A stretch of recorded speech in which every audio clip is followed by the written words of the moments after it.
जितने भी लोग भर्तियों का इंतजार कर रहे थे उनके लिए जरूरी और अच्छी खबर है। आईटीबीपी रिक्रूटमेंट 2024 की लिस्ट जो है वो जारी हो चुकी है। अब इस रिक्रूटमेंट लिस्ट में 526 वैकेंसीज हैं जो कि फीमेल और मेल्स दोनों के लिए है। अब इन वैकेंसीज में क्या कुछ एलिजिबिलिटी क्राइटेरिया रखा गया है या क्या इसके लिए जो है वो बाकी का सिस्टम रखा गया है, ये मैं आपको बताऊंगी। ये चीज नोट कर लीजिए कि इस पर अप्लाई करने के लिए आपको recruitment.itbppolice.nic.in की ऑफिशियल वेबसाइट पर जाना होगा। इसी पर जाकर भी ज्यादा जानकारियां आप ले सकते हैं, बट इसके अकॉर्डिंग जो डेट है जब से अप्लाई करना आप शुरू कर सकते हैं वो आज की है, यानी कि 15 नवंबर को ये लिस्ट जारी हो चुकी है। डेट है इसकी 14 दिसंबर की। 14 दिसंबर तक आप इसके लिए अप्लाई कर सकते हैं, अदरवाइज जो है ये साइट बंद हो जाएगी। एप्लीकेशन विंडो जो है वो आईटीबीपी एसआई और कांस्टेबल टेलीकम्युनिकेशन के लिए जो है वो खुल चुकी है और 14 दिसंबर को बंद होगी। इसके अलावा ये जो एसआई ग्रुप बी और constable head constable group C के लिए वैकेंसीज ओपन हुई है। ये मेल और फीमेल दोनों कैंडिडेट्स के लिए हुई है और बताया जा रहा है कि the recruitment will be done in temporary basis. इसी के साथ सब इंस्पेक्टर टेलीकम्युनिकेशन के लिए 92 वैकेंसीज हैं, जिसमें से मेल के लिए 78 है और 14 फॉर फीमेल्स। कांस्टेबल टेलीकम्युनिकेशन की बात कर लेते हैं तो 383 वैकेंसीज टोटल हैं, जिसके लिए 325 जो है वो मेल्स के लिए रखी गई है और 58 जो है वो फीमेल्स के लिए रखी गई है। इसी तरह कांस्टेबल टेलीकम्युनिकेशन की बात करूं तो 51 टोटल वैकेंसीज रखी गई हैं, जिसमें 44 for mails and 7 for females. उसी के साथ कांस्टेबल की मैं आगे बात कर लेती हूं।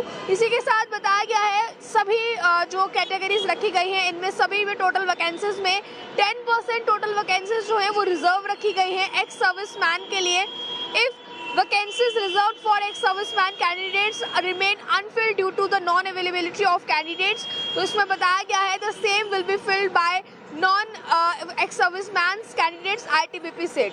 तो आगे ये भी बता दूं कि कैंडिडेट्स जो हैं उनकी एज क्राइटेरिया क्या रखा गया है। कैंडिडेट्स जो कि 20 साल से 25 साल के बीच आते हैं वो एसआई वैकेंसीज के लिए अप्लाई कर सकते हैं, यानी कि उसी के साथ अगर आप हेड कांस्टेबल कैंडिडेट्स के लिए अप्लाई करना चाहते हैं 18 से 25 साल आपकी उम्र होनी चाहिए। इसके अलावा अगर हवलदार वैकेंसीज के लिए अप्लाई करना चाहते हैं तो 18 से 23 साल आपकी उम्र इसमें होनी चाहिए। एजुकेशनल क्वालिफिकेशन रिक्रूटमेंट इसमें बताया गया है कि जो भी इस रिक्रूटमेंट के लिए एजुकेशन क्वालिफिकेशन जो चाहिए, इसकी जो रिक्वायरमेंट चाहिए, ये आप डिफरेंट पोस्ट के लिए डिफरेंट के हिसाब से है, यानी कि 10th के लिए अलग है, 12th के लिए अलग है, ग्रेजुएशन के लिए जो ग्रेजुएट हैं उनके लिए अलग है। तो ये आप ऑफिशियल वेबसाइट पर जाकर भी देख सकते हैं कि एजुकेशनल जो रिक्वायरमेंट इन्होंने रखी है वो किस पोस्ट के लिए कैसी है। उसके साथ आगे बताया गया है आपको इसमें सैलरी बताई गई है, बेसिक सैलरी से लेकर लेवल सैलरी तक। एसआई के लिए 35,000 से लेकर 1 लाख लेवल 6 तक है। हेड कांस्टेबल के लिए 25,000 बेसिक से लेकर 81 लेवल 4 तक है।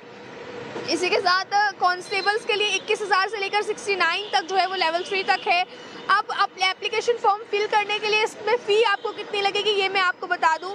200 रुपया फ़ी लगने वाली है एसआई के लिए और इसी के साथ 100 लगेगी कांस्टेबल और हेड कांस्टेबल के फॉर्म फिल करने के लिए।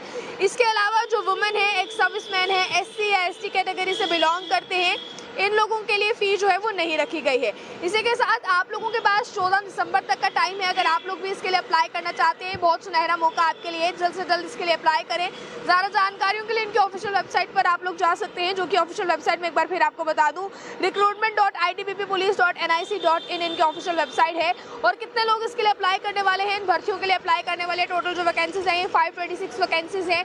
So do let me know in the comment section कि कितने लोग इसके लिए अप्लाई करने वाले हैं, कितने लोग जो है वो इंटरेस्टेड कैंडिडेट्स इसके लिए है। अगर आप इस एलिजिबिलिटी क्राइटेरिया में सेट होते हैं तो आप भी इसके लिए अप्लाई कर सकते हैं। आगे की जानकारियों के लिए आप लोग देखते रहे all time. Future camera person को दीजिए इजाजत। जय हिंद।